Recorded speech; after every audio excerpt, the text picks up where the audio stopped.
బల్లెం బట్టి పొడిచినాం.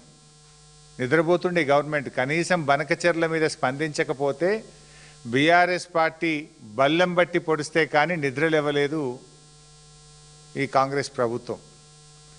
మేము ఎన్నో ప్రెస్ మీట్లు పెట్టి ఎప్పటికప్పుడు హెచ్చరిస్తే తప్ప ప్రభుత్వం స్పందించలేదు. ఆ డాక్యుమెంట్ కూడా ఇది నేను గతంలో కూడా రిలీజ్ చేసిన, మళ్ళీ ఈరోజు కూడా రిలీజ్ చేస్తున్నా.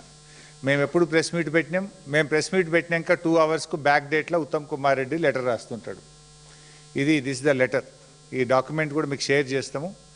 గోదావరి బనకచెర్ల విషయంలో బీఆర్ఎస్ నిద్ర లేపితే తప్ప ఈ కాంగ్రెస్ ప్రభుత్వం నిద్ర లేవలేదు. మేమే ఎప్పటికప్పుడు తట్టి లేపినాం.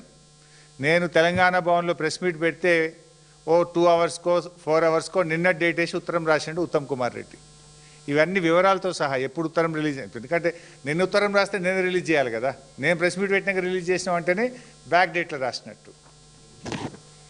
సరే,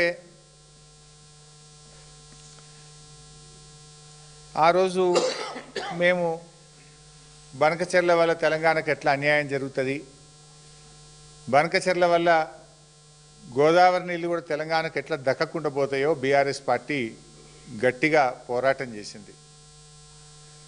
మేము పోరాటం చేసినప్పుడు కేంద్ర ప్రభుత్వం అదే సమయంలో ఆంధ్రప్రదేశ్ తెలంగాణ ముఖ్యమంత్రులతో మీటింగ్ పెట్టిండ్రు.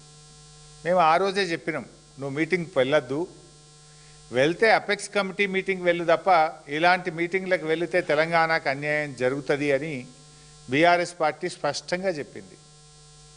రేవంత్ రెడ్డి కూడా నేను పోతలేను పోను అన్నాడు. రేపు మీటింగ్ అయితే ఇవాళ పొద్దుగాల కూడా పోనన్నాడు. కానీ ఈ లోపల ఏమైందో పొద్దుకి విమానం ఎక్కిండు, పోను అనుకుంటేనే తెల్లారిపోయి మీటింగ్ అటెండ్ అయ్యిండు. మరి ఆ రోజు మేము అడిగినాం, బీఆర్ఎస్ పార్టీ పోనన్నావు కదా ఎందుకు పోయినావని మేము ప్రశ్నించినాం. ఢిల్లీలో విలేకరులు కూడా అడిగినారు. అడిగితే లేలే నేను సంతకమే పెట్టలేదు అన్నాడు. లేలే ఏజెండాలో బనకచెర్ల ఐటమే లేదు అన్నాడు. పోను అనుకుంటా పోయి మీటింగ్లో కూర్చున్నాడు. సంతకం పెట్ట అనుకుంటా పోయి సంతకం పెట్టిండు. ఎజెండాలో బనకచెర్ల గోదావరి లేదని పచ్చి అబద్ధాలు మాట్లాడిండు. మేమేం చేసినాం, ఎజెండాను బట్టబయలు చేసినాం. అయ్యా రేవంత్ రెడ్డి నువ్వు అబద్ధాలు మాట్లాడుతున్నావు, ఇదిగో ఎజెండా అని చెప్పి ఎజెండా కాపీని బీఆర్ఎస్ పార్టీ బట్టబయలు చేసింది. ఇది 16/7/2025 నాడు ఢిల్లీలో ఇరు రాష్ట్రాల ముఖ్యమంత్రులతో కేంద్ర జలవనరుల శాఖ పెట్టిన మీటింగ్ ఎజెండా కాపీ ఇది. లేవా అరబై ఏం చూపిస్తలేరు తమ్ముడు, పెట్టుకోలేదా? సరే పర్లేదు. This is the agenda copy. ఈ ఎజెండాలో మీరు చూడండి, ఫస్ట్ ఐటమే Godavari Banakacherla link project. The very first item Godavari Banakacherla link project. ఎజెండాలో లేదని ముఖ్యమంత్రి గారు విలేకరుల సమావేశంలో పచ్చి అబద్ధాలు మాట్లాడి ఆ వీడియో కూడా నేను మీకు చూపిస్తా. అయితే ఇది ఎజెండా మేము బయట పెట్టడమే కాదు, ఆంధ్రప్రదేశ్ మంత్రి నిమ్మల రమానాయుడు గారు కూడా రేవంత్ రెడ్డి బండారాన్ని బయట పెట్టిండు.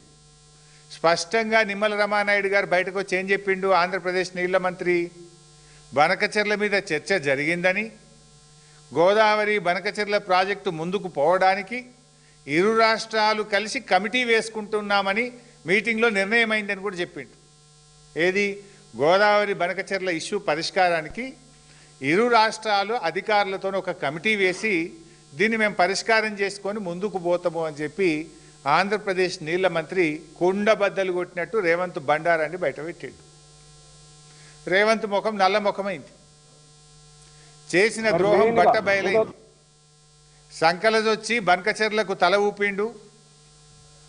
బయటకు వచ్చి ఇవన్నీ బయటకు వచ్చే వరకు లేలే నేను కమిటీ ఒప్పుకోలే, కమిటీ అయ్యా అని బుకాయించాడు. కమిటీ అయ్యా అన్నాడు. కమిటీ అయ్యా అని బుకాయించిండు.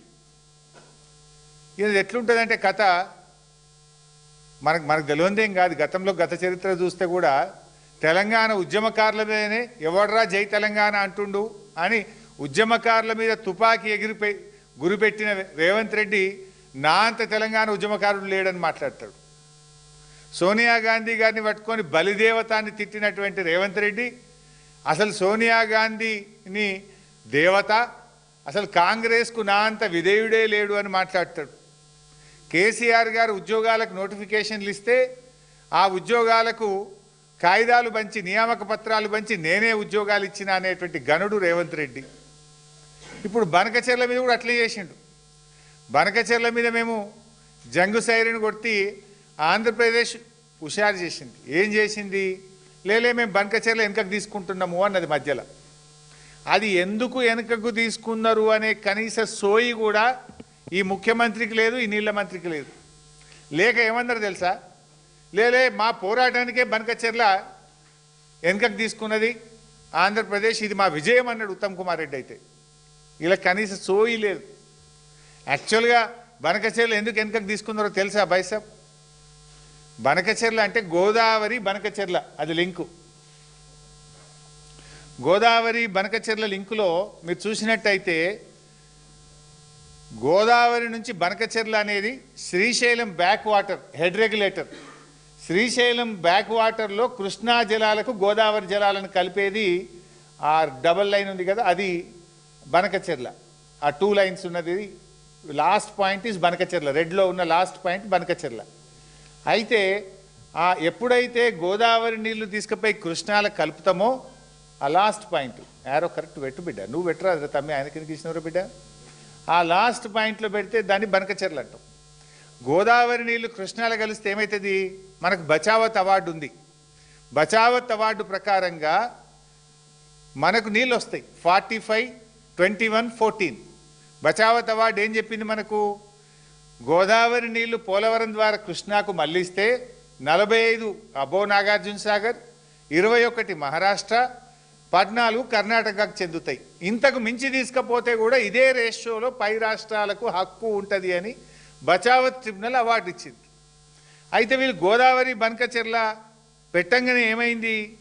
గోదావరి బనకచెర్ల ప్రపోజల్ ఇయ్యంగానే కర్ణాటక, మహారాష్ట్ర ఉత్తరాలు రాసినాయి. ఇది కర్ణాటక రాసిన ఉత్తరం, ఇది మహారాష్ట్ర రాసిన ఉత్తరం. ఏదైతే నది పరివాహక ప్రాంతంలో ఉండే అన్ని రాష్ట్రాలను కూడా కామెంట్స్ అడుగుతాడు. కర్ణాటక వాడు ఏం రాసిండు? జస్ట్ చదివి వినిపిస్తా. Now, according to the instant PFR, the state of Andhra Pradesh is diverting additional 243 TMC under Polavaram Bankacherla link project, from which